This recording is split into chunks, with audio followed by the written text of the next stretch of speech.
So today we're going to be going over how to use PHP to create a PDF that can be password protected, it can be downloaded, or it can just be viewed online.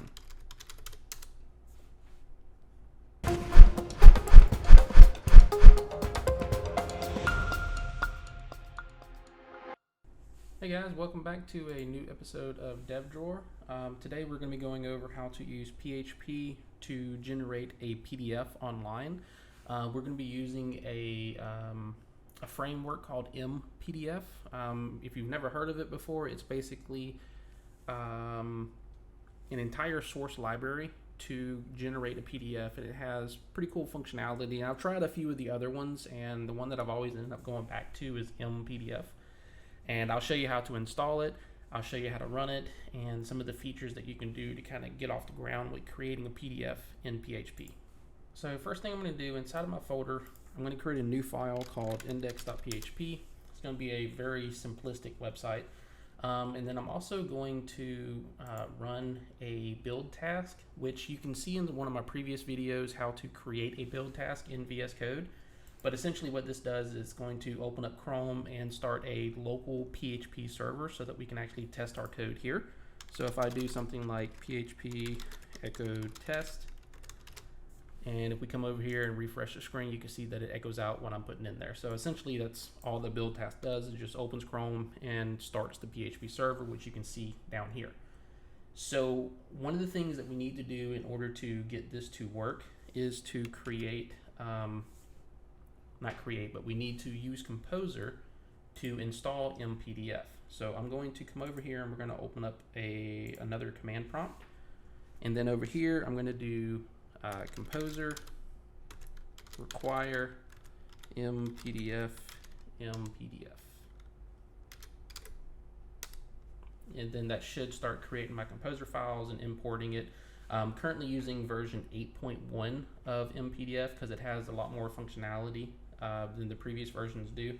So everything that I'm going over here will be using the newest version of mPDF. And then once this gets done, I'm going to go ahead and just close out this and bring this down a little bit so you can see it running, but without actually getting in the way. Okay, so one of the things that you need to do once we have the mPDF library imported, we need to come over here, and I'm just going to do a require once. So require once, and then we're going to go to the directory, and I want to see, and I think it's a vendor/autoload, and that should pull in the packages that we have inside of our Composer. So if we refresh over here, still no errors, so we're good here. Okay, so now we need to come in here and instantiate it. So we're going to create mPDF equals new / capital M PDF / capital M PDF. And this is just going to instantiate our class. And this is what we're going to be using to build out the PDF file. So essentially what you do is you can do something like this. You can do mPDF. Let me make sure I got this right. So mPDF. And we're just going to do, let's just do write HTML. And then inside of this, I'm just going to put an H1 tag. And let's do something like hello world. Okay, so now if we come back and refresh the page, oh wait, I got to do the actual output. So we do mPDF again, and then we're going to do output. And I'll show you later how you can actually download the file rather than just outputting it. But as you can see over here, it's actually outputting the file as it's supposed to be. And it's adding that H1 tag, hello world. So this is essentially, what you need to get started. But there's some other cool things I'm going to show you where you can actually, add information to it. So let's take, and I'm just going to bring this down a little bit just so we can write some stuff in between it. Let's see, first over here, right now it says localhost 8000. Close that, localhost 8000. I want to change that. So up here, I'm going to do mPDF, and then we're going to do set title, and I'm just going to say the dev drawer is awesome. All right, so now if we refresh the page, it now says the dev drawer is awesome whenever this PDF is opened in the browser. Eventually, I'll put it in there where we can, download it, but for right now, we're just going to be doing everything inside of the browser. There's another function you can put in PDF, and you can do set author. So we're going to set author, and I'm just going to set this as the dev drawer. So make sure whenever you're doing this tutorial, you change this to yourself so that you can not have my name on your PDFs. Okay, so now we have the information that we want. We have some text that's being generated. So let's say you don't have to write the HTML inside of this. So I'm going to come down here and I'm just going to create a variable, and let's call it table. And it's going to be just a simple table. So let's do table border, and I'm just going to leave it border as 1 so that we can actually see the outline of it. And then let's do cell padding, and let's make that a 10. Cell spacing, also make that a 10. 10, okay. Actually, you know what? Let's make that a 0. So now we close out this, and let's just add a simple tr. So I'm gonna do tr and td times 2. I have no idea why that did not type out right. I must have mistyped something. Okay, so now we have our TDs, and I'm just going to do cell 1, cell 2, and then I'm just going to copy this down. Let's do 3, 4. So now we have this variable that's got this HTML inside of it. So we can come over here and do mPDF write HTML. And then inside of that, we're just going to put in the table variable. And if we come over here and refresh our screen, you can now see that we have a table as well as our H1. So you can control the text that's being put in there, and it's not limited to just what's on this page. So you can come in here and add specific things. Let's say if we create a new folder, and I'm just going to say this is includes, and then inside of this folder we're just going to create a foobar class. So let's do new file, let's call it foo.php, and then inside of this we're just going to do class foo, and then let's create a public function called bar, and then inside of this let's just do test equals this is a test from a class,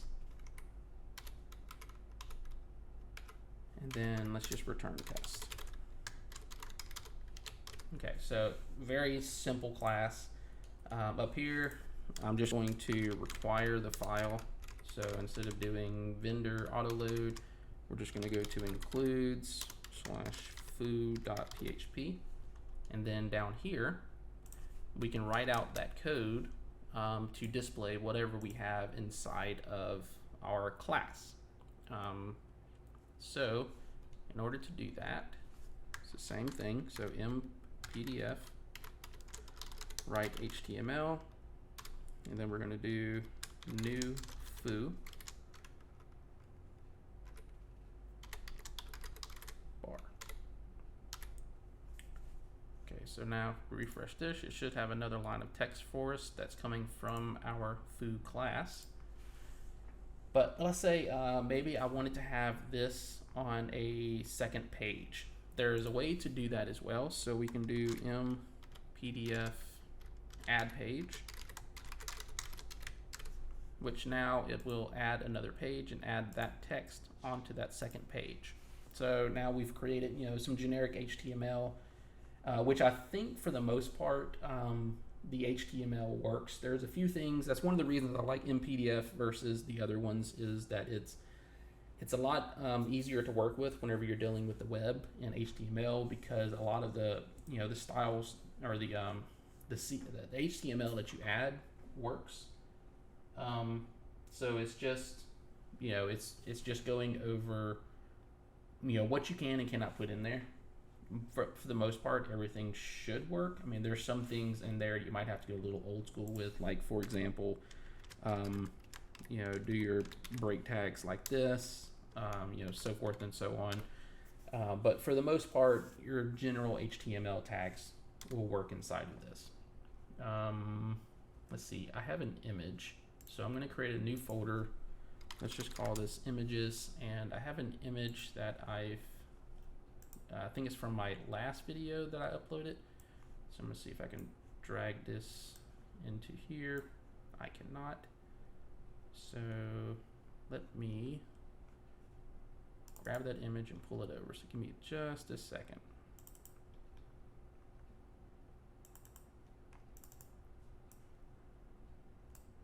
There we go.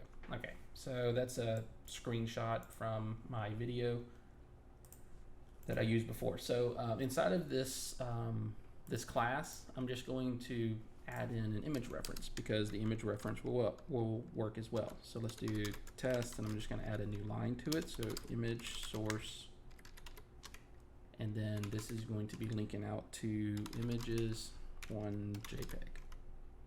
And let's go ahead, and because it's going to be super huge, so let's just do style width, because you know mPDF can recognize some styles, not all of them, but it can recognize some. Okay, and I'm also going to add a little break tag right here so that it's not bumping right up against it. Now if we refresh this, it's going to take a little while because it has to grab that image for the first time. Okay, so you can see over here our image is loaded. If you have any difficulties with it loading, just make sure your image is in the images folder. And over here, if it's taking too long or whatever, you can always go to your terminal and restart running task, and then just restart that task and it'll open up in a new browser for you. So that way, just in case you get hung on something, because it is using a virtual PHP server inside of VS Code, so it may not have a lot of resources available to you, but this might help you a little bit. Okay, so we have an image that's been generated. You can also do other HTML, so let's do something like test, and I'm just going to do let's see, ULLI times 4. Okay, let me get that out of there. So ULLI times 4. Then let's wrap that in there. And let's just say, let's do item 1.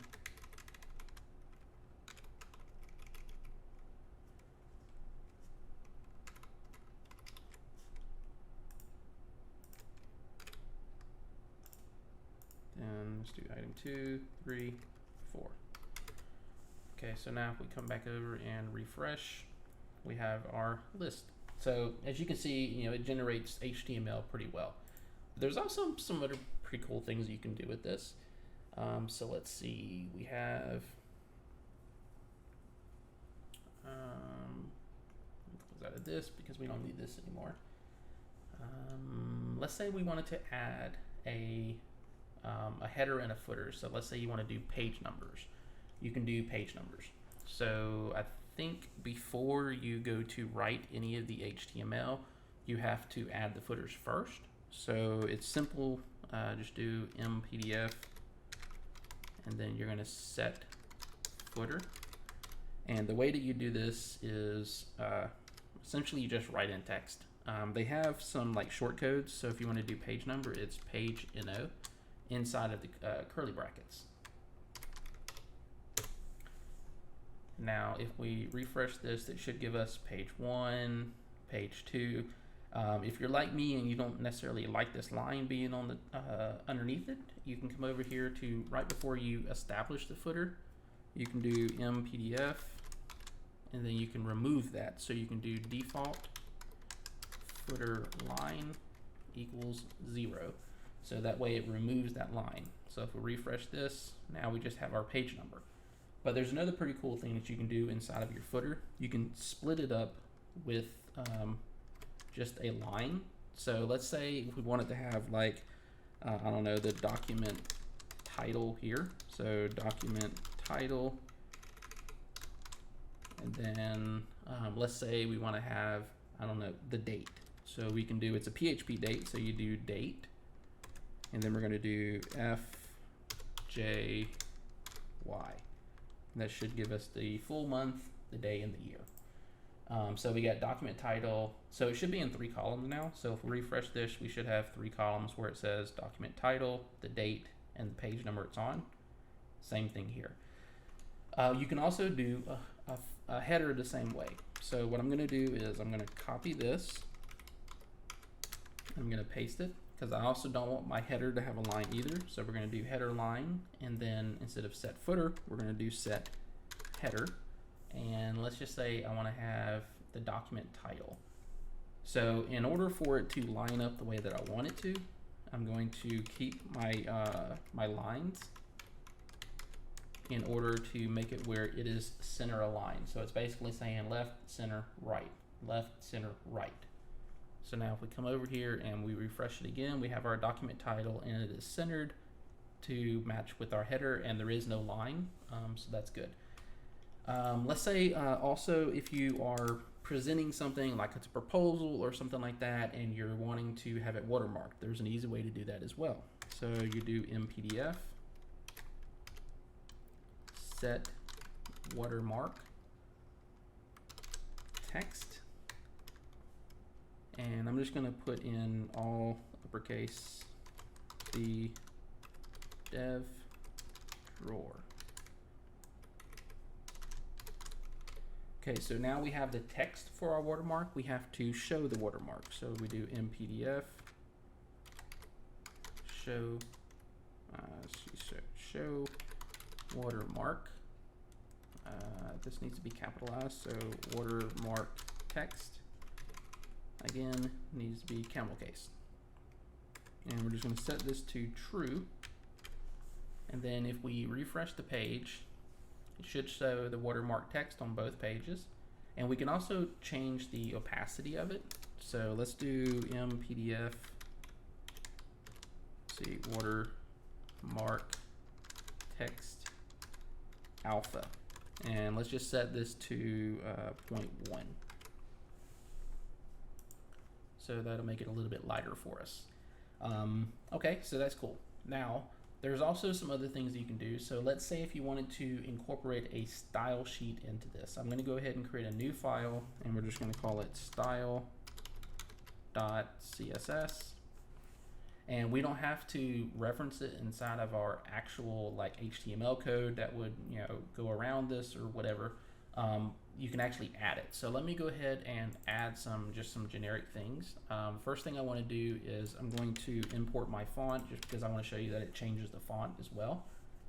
And there's some other things that you can do with the font inside of it. Usually I use external fonts just because it's a little bit easier to deal with because everything's inside of your CSS. But there is some things that you can do to, you know, change specific things on the font, like the header, the footer. You know, you can change those specifically, but I like to do it through the CSS. So let's do body. We're going to do font size. Let's just make it 12 pixels, and then our font family. This is going to be Open Sans. So let's do Open Sans because that's the one that I always use. And then sans serif. And then down here, let's just do something for H1. We only have an H1, so let's just do it for the H1. And then we're going to set the font family for this one to be our Roboto. So Roboto, and then sans serif. Okay, so now if we come back over here, oh wait, we got to add it to our page. So inside of our index.html, the easy way to do this is, let's just go down here, and I'm going to create style sheet, and then this is just going to equal to get the file get contents, and it's just going to be referencing style.css. So now in order to add that to our style sheet, we're going to do mPDF, and we're going to write HTML like we've done for the other ones, and we're going to add that variable. However, in order to make this register as a style sheet, we need to pass in that it is a header CSS to be added at the top of it. So we're going to do mPDF, because this is another method inside of the mPDF framework. So it's mPDF HTML parser mode. So parser mode header CSS. And now if we refresh our page, this should change up a little bit.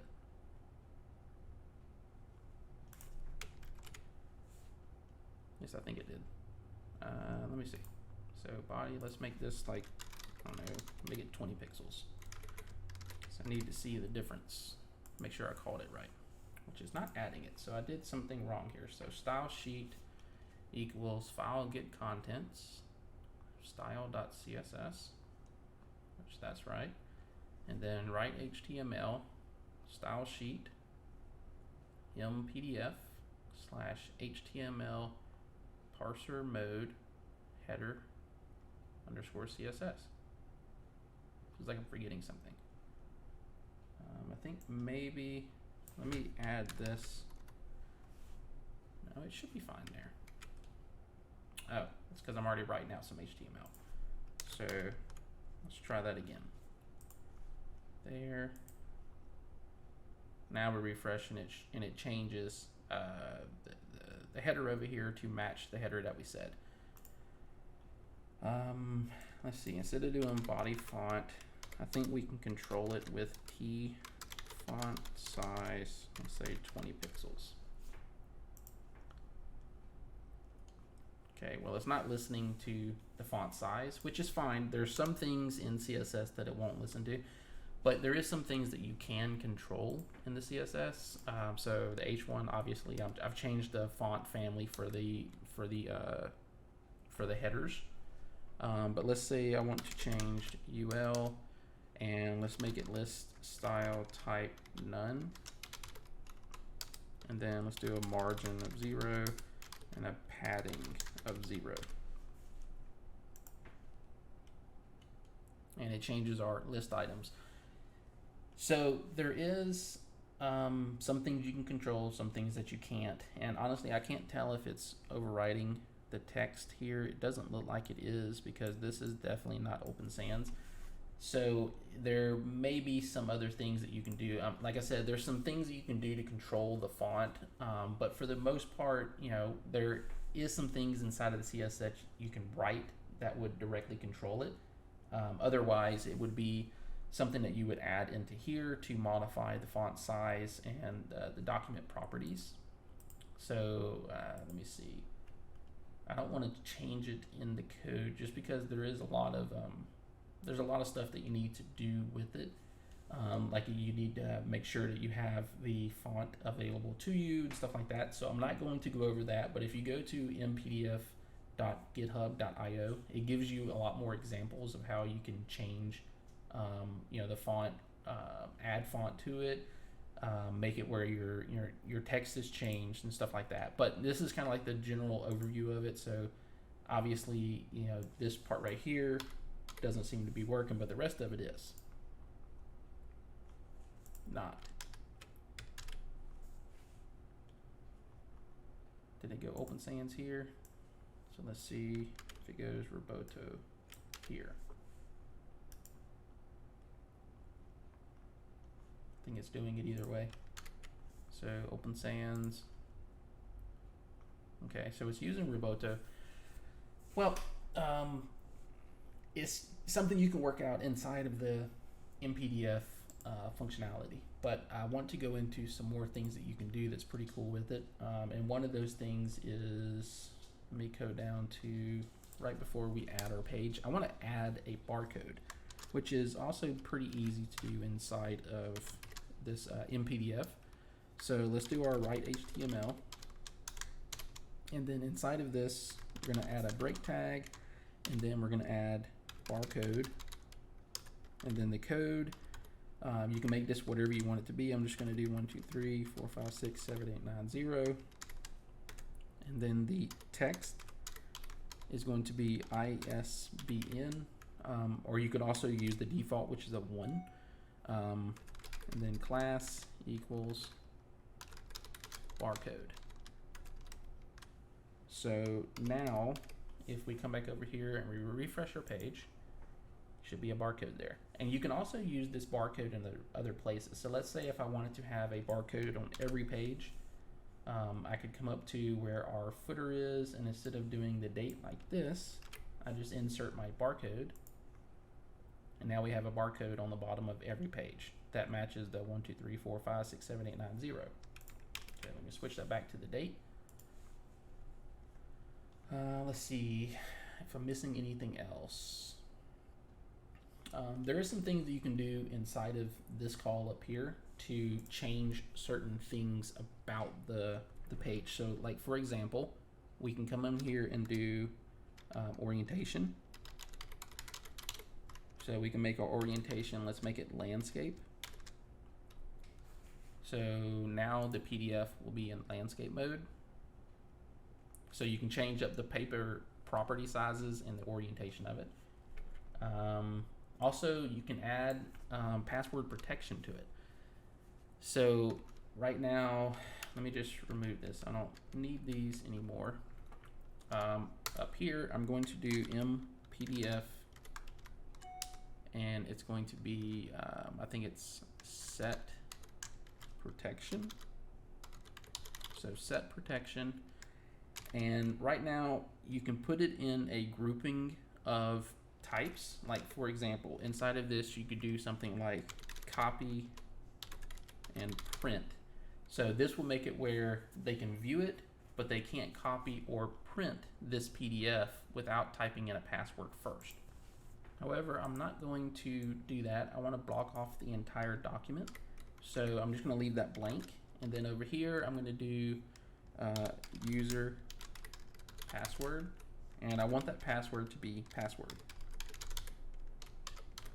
So now we come back to our page and we refresh.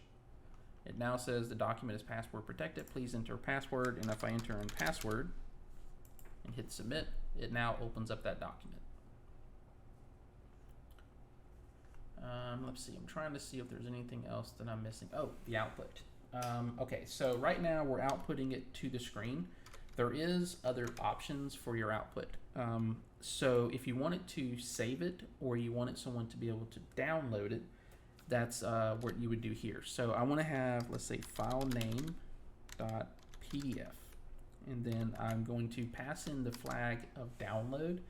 So whenever this page is refreshed, it downloads to the browser in file name.pdf. And you can control this, you know, you can put a randomized date in it. You could do something like this. So you do, let's say like, actually I would do, let's see, date, then month, day, year, second. Let's do hour, minute, second. So that should give us a pretty random string. So if we go to refresh it again, it's going to download with the entire, you know, hour, month, whatever we did. So over here, I'm just going to put this back. So you can do things like that in order to name it a certain way. But you can also, instead of having it download, you can have it where it saves it to your server. So I'm trying to, looking through the configuration because I didn't have that written down, how it was going to be downloading. So I think it's an L.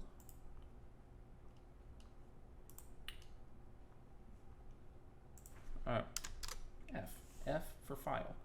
So now if I refresh this, it saves it to our file structure. So file name PDF, and then, you know, that's actually a PDF that you can open. What I normally do is none of this. If I want them to see it, if I want them to take it, I just download it directly to their computer, and that'll happen whenever you go to open that link. But if you just want to display it, you can remove this and just have it output to the browser itself. And I think that that's going to do it for this tutorial. Like I said, I'll leave a link to mPDF's website. You can go check out. There's a lot of other really cool things that you can do with mPDF. I've used it for a lot of projects. I've used it in order to do client invoicing. I've even used it inside of plugins that I've built for WordPress. So there's a lot of things that you can do with it. It's really cool software. And it'll definitely help you create some exportable information for your website users if you need it. But I think that's going to do it for this tutorial. I hope you enjoyed it. If you have any questions, leave me a comment below. I've been using mPDF since they basically came out. Or you can go to mPDF's GitHub profile, which again, I'll link in the description below. If you liked the video, give me a thumbs up, leave me a comment, let me know what you think. I'll talk to you later.